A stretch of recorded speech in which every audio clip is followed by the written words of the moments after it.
You feeling, big man? Feel good. How you feeling? Happy New Year, my friend. Happy New Year. He's the best. Nobody works harder than this guy. He's working. As he was watching himself, video of him working, he was continuing working. Do we have something you need to share with us at this point? The Steelers made it official. They released William Gay and Mike Mitchell. Okay, so we knew that was going to happen. Changes in the secondary for the Pittsburgh Steelers. So these players are now available. Yep. William Gay and Mike Mitchell. Free. Totally free and will be available. So they will be on this board soon of the best players that are still out there. Let's talk at some of the names that haven't been signed yet. Let's start with quarterback A.J. McCarron. It looked like a year ago he was going to be a Cleveland Browns quarterback. They didn't get the deal done in time.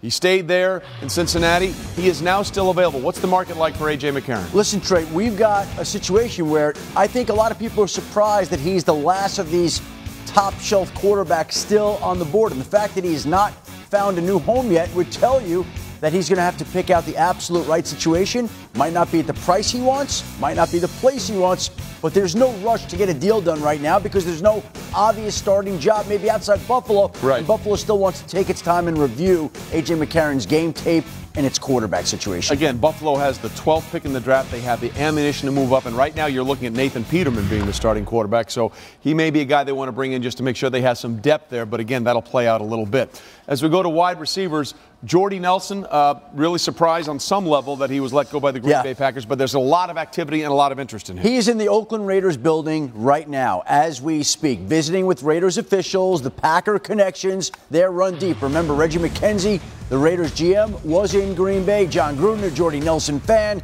And so Jordy Nelson is now visiting with the Oakland Raiders. After meeting with the Oakland Raiders, he's going to fly up to Seattle, where there are more former Packers officials like John Schneider, the general manager. The Seahawks lost Paul Richardson, need help at the wide receiver position. The team appears to be in something of a rebuilding mode right now. So a little bit odd that Jordy Nelson, an older wide receiver who turns 33 in May, would be in their plans. But the fact of the matter is the Seahawks are taking a look. And if he gets out of Seattle and Oakland, it would be on to New Orleans to visit with the Saints. You can imagine how much production Jordy Nelson could have in the Saints offense, particularly, Trey, when they made a run at Jimmy Graham as a red zone target, came up short, lost him to Green Bay, which cut Jordy Nelson, which set him free, which means maybe he winds up in New Orleans. And they'll tell two friends and so on and so on and so on.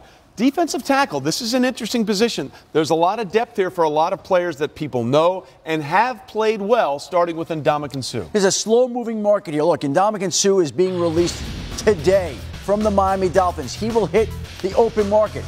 It's interesting to see where he could wind up. You're talking about a player of enormous talent. Still has support amongst the players that he played with in the past. They really like him.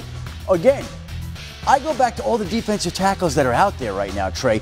Teams knew that Suh would be available with all that talent. Sheldon Richardson, the Jets defensive tackle, is still out there. Dontari Poe was last with Seattle, Sheldon Richardson. And last year, Sheldon Richardson, Seattle. Last year, Dontari Poe, if my memory serves me correct, was on the free agent market, the open market, for at least a week or so, maybe 2 weeks before he signed with Atlanta. So it moved slowly last year. It looks to be moving a little bit slowly this year, and we'll see how that works out at this point in time. But Dontari Poe, remember all those weight loss clauses? Absolutely. He had this contract. Everybody wants those clauses where if you reach a certain weight, you make hundreds of thousands of dollars. But Dontari Poe now free again. And then we look at the safety market, and suddenly this has gotten pretty deep. Tyrann Mathieu was let go today by the Arizona Cardinals. Eric Reed has been out there. Kenny Vaccaro is now out there. Mike Mitchell is now out there. Trey Boston is now out there. There's a lot of players that have been very productive at the safety position that are still on the market. Well, and the Honey Badger is their name that's added today. And again, a player of vast talent and great abilities who has an injury history here.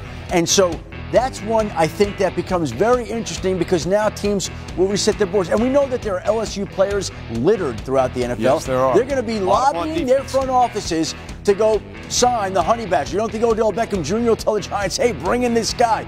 And he will want to go to a place where he makes a difference, where he can play some defense, had a tremendous impact on the Cardinals defense, struggled to stay healthy, and I think that led them to the spot they were today where they asked him to take the pay cut. He declined the pay cut. Once he declined the pay cut, the two sides are stuck. They decide to release him. And to your point about LSU players lobbying, it was Patrick Peterson lobbying the front office of Arizona to go ahead and draft Tyrann Mathieu a few years ago when he had all his issues. Trey, one other interesting one. We're at the end of the board, and I bring it up only because it's very interesting. A guy who is the Raiders' all-time scoring leader is free, and he's going to visit with the Los Angeles Chargers tomorrow. the chance to stay within the division. If the Chargers had Sebastian Janikowski last season when he was healthy, they might have won the division and made the playoffs. To that point, Adam, you are exactly right. They were the only team that made less than 70% of their field goals. In fact, they only made 66%. If Seabass was kicking for the Chargers last year, they would have been in the postseason. Yeah. And you know he would be motivated to stay in that division and boot some against his old team. Adam Schefter doing Adam Schefter things. When we continue.